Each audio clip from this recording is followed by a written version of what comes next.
பராசக்தி படம் ஜனநாயகன் ரிலீஸ் ஆகிற அதே நேரத்தில் ரிலீஸ் ஆகிறது அப்படிங்கிறது தற்செயலான விஷயம் இல்லை.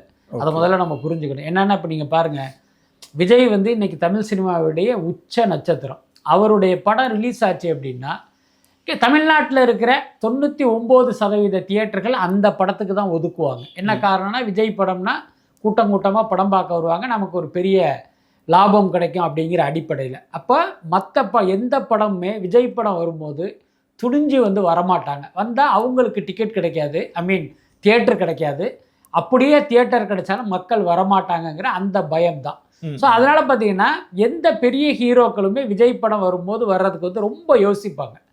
ஆனால் சிவகார்த்திகேயன் பார்த்தீங்கன்னா இன்றைக்கி விஜயோடு ஒப்பிடும்போது இவரெல்லாம் வளர்ந்து வருகிற ஒரு நடிகர் தான், பெரிய உச்ச நட்சத்திரம்லாம் கிடையாது. அப்போ சிவகார்த்திகேயனுடைய படம் ஜனநாயகனோட மோதுது அப்படின்னா எப்படி இந்த இது நடந்திருக்கும்? இப்போ யோசிச்சு பாருங்கள்.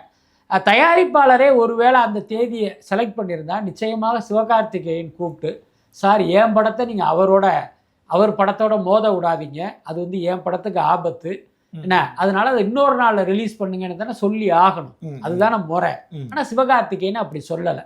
உங்கள் தங்க நகையை அதிக விலைக்கு விற்கவும் மற்றும் அழகில் இருக்கும் தங்க நகையை மீட்டெடுத்து அதிக விலைக்கு விற்கவும் உடனே அணுகவும்.